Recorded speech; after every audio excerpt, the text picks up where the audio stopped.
semuanya, jumpa lagi dengan saya. Jangan lupa subscribe channel ini ya. Selamat menonton.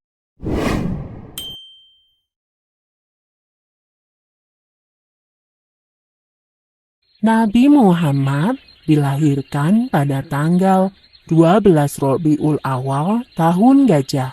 Ibundanya bernama Aminah binti Wahab dan ayahnya adalah Abdullah bin Abdul Muthalib. Keduanya berasal dari keluarga yang terpandang dan dihormati oleh kaum Quraisy. Nabi Muhammad berasal dari keturunan Nabi Ismail alaihissalam. Namun sayangnya, Nabi Muhammad dilahirkan dalam keadaan yatim karena ayahnya sudah meninggal sebelum ia dilahirkan. Sesuai dengan tradisi, setiap bayi yang lahir akan dititipkan pada wanita padang pasir untuk diasuh dan disusui.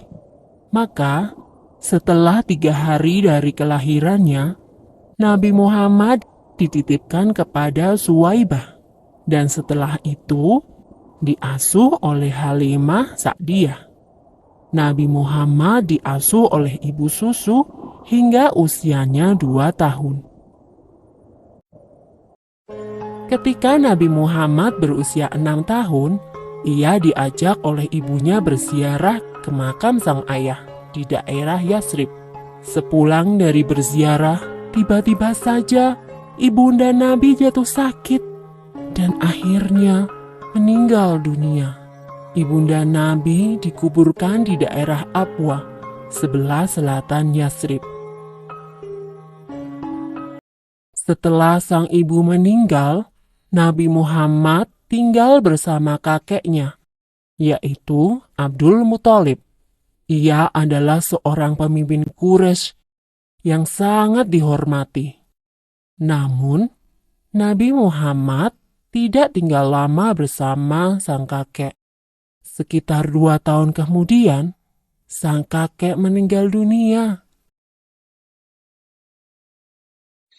Setelah sang kakek meninggal, Nabi Muhammad diasuh oleh pamannya, yaitu Abu Thalib. Meskipun bukan keluarga kaya, Abu Thalib mengasuh Nabi Muhammad dengan baik. Nabi pun tumbuh dengan sifat-sifat yang terpuji. Ia sangat rajin, cerdas, dan selalu dapat dipercaya.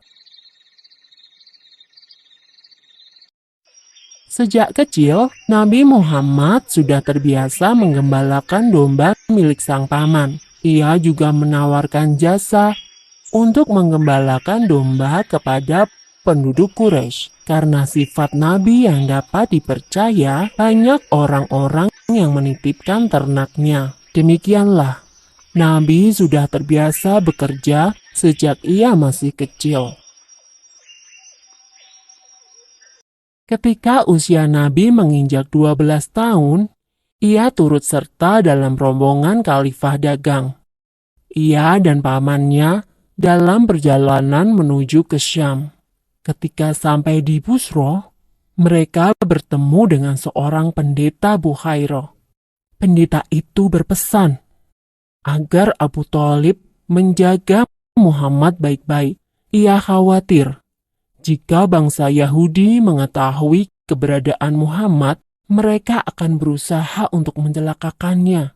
Karena menurut kitab Injil Barnabas, Isa Al-Masih pernah berkata, "Akan datang sesudahku seorang rasul bernama Ahmad. Bila ia berjalan, akan selalu dilindungi awan."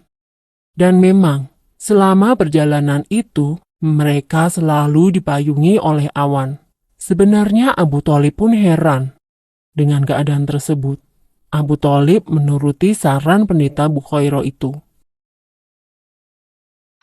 Abu Thalib selalu berhati-hati dalam menjaga Nabi Muhammad. Karenanya, Nabi pun tumbuh menjadi pemuda yang istimewa.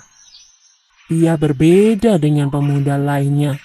Ia tidak pernah makan bangkai, minum khamar atau alkohol, berjudi, berdusta, dan perbuatan buruk lainnya. Di tengah masyarakat Quraisy, Nabi Muhammad mendapat julukan Al-Amin, yang artinya dapat dipercaya.